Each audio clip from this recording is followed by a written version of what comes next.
오늘도 모든 어려움 가운데 있음에도 불구하고 믿음으로 오늘을 이겨나가는 여러분 모두의 하나님의 축복이 함께 하시기를 주의 이름으로 간절히 축원을 드립니다.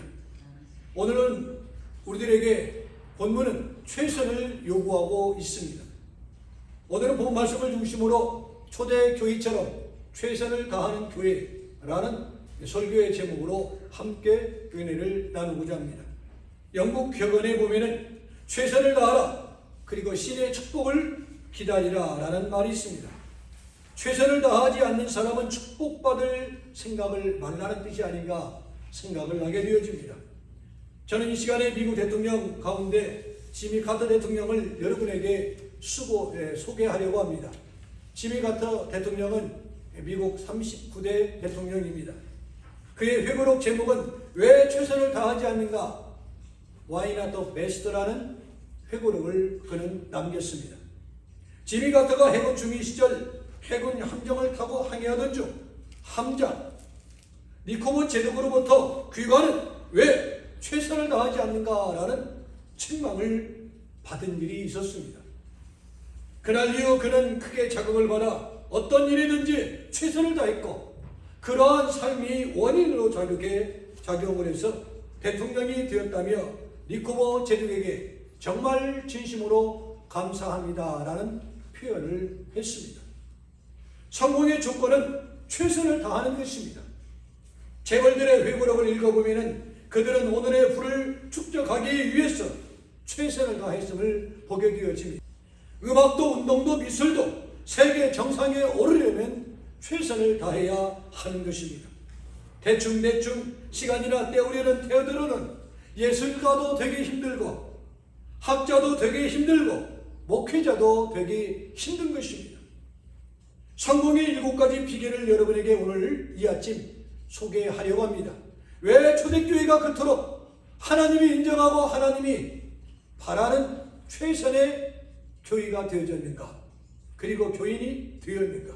첫째로 성공하려면 시간 관리를 바로 해야 한다는 것입니다. 여러분은 지난 코로나 기간 동안에 어떻게 보내셨습니까? 지난 1년 반 동안 단순히 살아남기 위해서 시간을 보내셨습니까? 때우셨습니까? 아니면은 최선을 다하면서 우리는 좋은 성과를 거두며 이겨내셨습니까? 스스로 한번 자문 자답해 보시기를 바랍니다. 시간이란 초와 분과 시가 모여서 되어지는 것입니다. 그것은 마치 부스러기를 모아 만든 작품과 같은 것입니다. 그렇기 때문에 초나 분 하나하나를 소홀하게 취급하고 낭비하다가 보면 인생 전체가 망가지고 만다는 것을 우리는 기억을 해야 할 것입니다. 쉽게 말하면 짜투리 시간을 선용하고 아껴야 한다라는 말입니다. 성공하려면 잠도 줄여야 합니다. 잠자는 시간이 길면 길수록 성공의 길은 역으로 어떻게 돼요? 나와는 멀어지는 것입니다. 신앙생활도 그렇습니다. 잠이 많으면 기도 생활도 힘들고 규칙적인 신앙의 성장도 참 어려운 것입니다. 이렇게 주일 예배를 드리고 또 새벽 예배를 드리고 수요일 예배를 드릴 수 있는 것은 보통 부지런해서는 드리기가 시간 내기가 어려운 것입니다. 새벽 기도회가 없어지긴 어려울 텐데 목회자가 잠이 많으면 얼마나 힘들겠습니까? 올바른 시간 관리는 성공과 직결되어 있다는 것을 첫 번째로 기억하시기 바랍니다. 둘째로 성공하려면 부지런해야 합니다. 일본 속담에 거지도 부지런하면 더운 밥을 먹는다라는 속담이 있습니다. 게으른 사람은 성공하기가 어렵습니다. 구멍가게도 부지런하면 성공하지만 게으르면 결국 문을 닫고 마는 것입니다. 교회도 게으른 교회는 부흥하려야 부흥할 수가 없는 것입니다. 불 꺼져 있는 교회, 담임 목사도 게으르고 부교육자도 게으르고 장로도 권사도 집사도 모두가 게으른 뿐이라면 그 교회는 부흥을 기대할 수가 없는 것입니다. 사도 바울은 로마서 12장 11절에서 이렇게 말합니다. 부지런하여 게으르지 말고 열심을 품고 주를 섬기라. 잠언서 6장 6절을 보면 게으른 자는 개미에게 가서 그가 하는 것을 보고 무엇을 얻으라? 지혜를 얻으라 말씀하고 있습니다. 바울은 일하는 소의 입에 망을 씌우지 말라고 했고 일꾼이 그 싹을 받는 것은 마땅하다라고 표현을 했습니다. 바울은 일하기 싫거든 먹지도 말라고 했습니다. 게으르고 일 안 하고 복지 부동하는 것은 공동체를 망치는 병균이 되고 마는 것입니다. 신앙도 게으르고 일 안 하면 잘하려야 잘할 수가 없는 것입니다.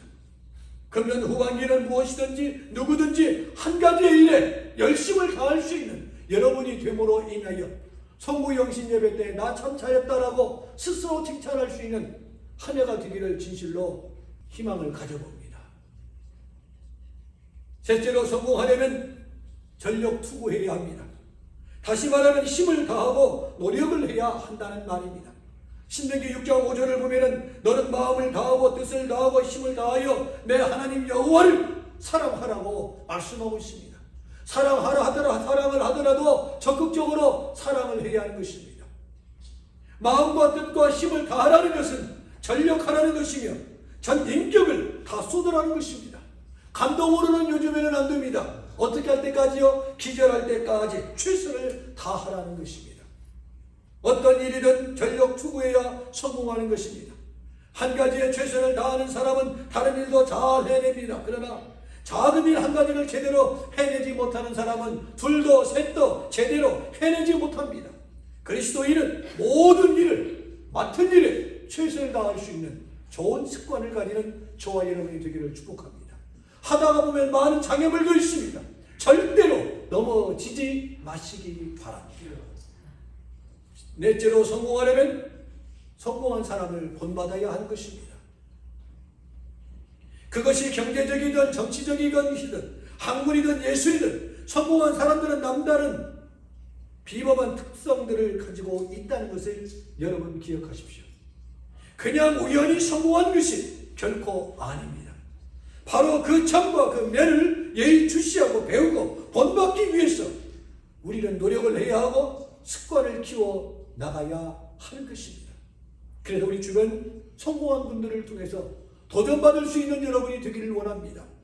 신앙생활에서 교제를 하더라도 나보다 믿음이 더 좋은 사람과 교제하시기 바랍니다. 그래야 내 신앙이 자랄 수 있습니다. 나쁜 것, 악한 것, 범죄 수단은 본받을 필요가 없지만 성공한 사람들의 삶의 자취는 배우고 본받아야 할 필요가 있습니다. 그래야 나도 그렇게 될 수 있기 때문에 그렇습니다. 다섯째, 성공하려면 사람을 잘 만나야 하는 것입니다. 사람을 잘 만나면 성공의 길이 열리고 잘못 만나면 열렸던 길도 닫히게 된다는 것을 여러분 기억하시기 바랍니다.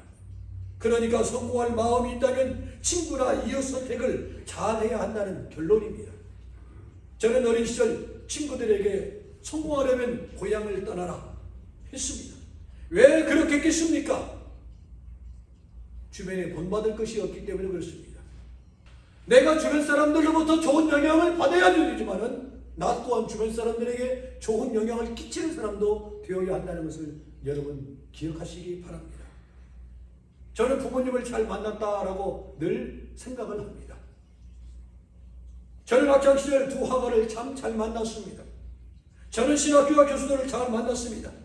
저는 부교육자로 섬길 때 담임 목회자들을 참 잘 만났습니다.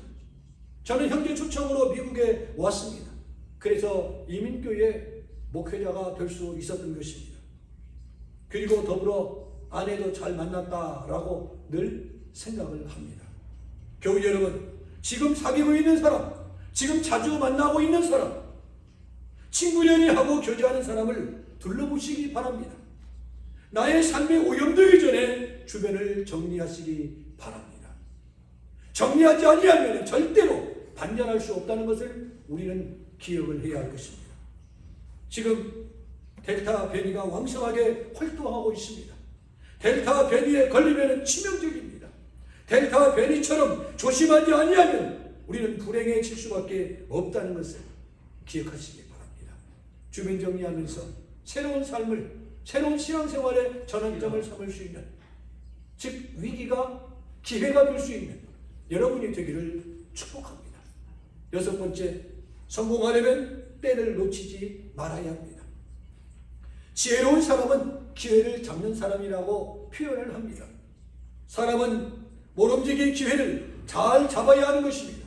기회를 잘 잡는 것도 능력입니다. 물론 이러한 기회를 잘 잡기 위해서는 그만큼 준비가 잘 되어 있어야 기회도 포착할 수가 있습니다. 준비가 잘 되어 있지 않으면 기회가 오더라도 그 기회를 잡을 수가 없다라는 것입니다. 기회는 주어지지 않습니다.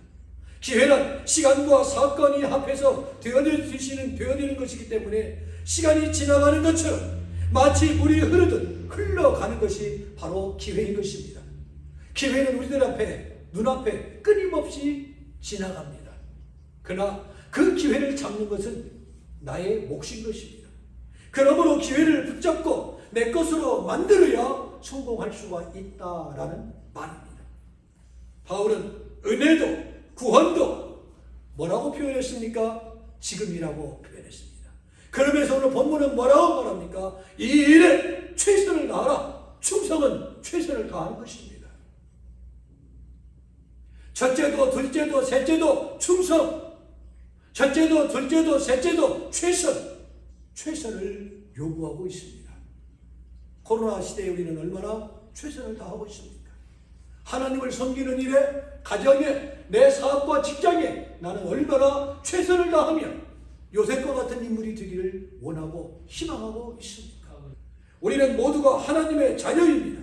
하나님의 자녀는 하나님의 자녀답게 살아가는 동안에 수많은 기회가 주어졌을 때 기회를 포착할 수 있도록 준비하고 최선을 다할 수 있는 지혜와 믿음이 저와 여러분에게 있기를 축원합니다. 이 일의 부족함을 느껴질 때 우리는 하나님 앞에 기도해야 할 필요성을 스스로 느껴야 할 줄로 압니다. 그래서 바울은 현재라고 표현하고 있습니다. 그렇습니다. 믿음은 현재입니다. 과거에 아무리 잘 믿었다 할지라도 앞으로 잘 믿을 거라는 결심도 하나님 앞에는 통하지 않습니다.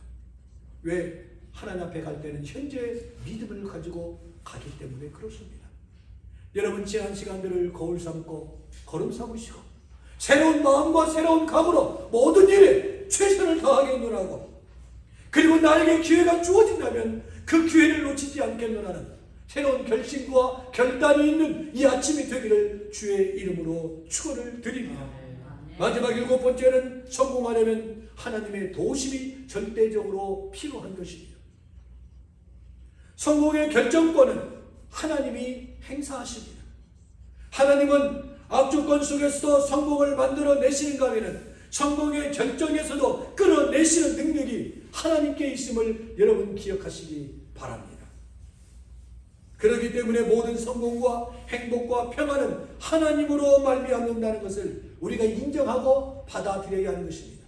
그래서 역대상 29장 11절에 보면 다윗의 고백이 이렇게 기록되어 있습니다. 위대하심과 권능과 영광과 승리와 위엄이 다 주께 속하였나니 천지에 있는 것이 다 주의 것이로다. 믿으십니까? 이제 말씀을 마치겠습니다. 오늘 본문 1절과 2절은 분명하게 최선을 요구하고 있습니다. 사람이 마땅히 우리를 그리스도의 일꾼이요 하나님의 비밀을 맡은 자로 여길지어다. 그리고 맡은 자들에게 구할 것은 충성이라고 했습니다. 그 충성은 바로 최선을 요구하는 것입니다. 하나님 앞에 드리는 것은 최선을 드리는 것입니다. 하나님이 요구하는 것은 최선을 요구하는 것입니다. 예배를 드려도 신령과 진정으로 전심으로 99%가 아니라 100%를 요구하고 있음을 여러분 기억하시기 바랍니다. 금은 순금은 99%가 될는지 모르지만 하나님이 우리에게 요구하시는 것은 100%를 요구하십니다. 내가 주님 앞에 다 맡겼다 할지라도 99%를 맡겼다 할지라도 마지막 1%까지 요구하시는 분이 하나님이심을 여러분 기억하십시오. 우리는 좋은 일에 최선을 다합시다. 그래야 하나님의 축복과 은총을 받게 되기 때문에 그렇습니다. 2021년 후반기는 하나님이 맡겨준 일에 최선을 다할 수 있기를 간절히 희망합니다. 뜻이 있고 보람된 일에 최선을 다하시기 바랍니다. 그리하면 하나님의 생각이 임하게 될 것입니다. 초대 교회처럼 최선을 다하는 교회와 가정이 되시기를 주님의 이름으로, 이제는 우리 주 예수 그리스도의 은혜와 성부 하나님의 무한하옵신 사랑하심과 성령님의 교통, 교제, 역사, 인도, 충만하심의 은총이 주 앞에 나와 지날 쌓는 온 교우들 위해 이제로부터 영원토록 함께 있을지어다. 아멘.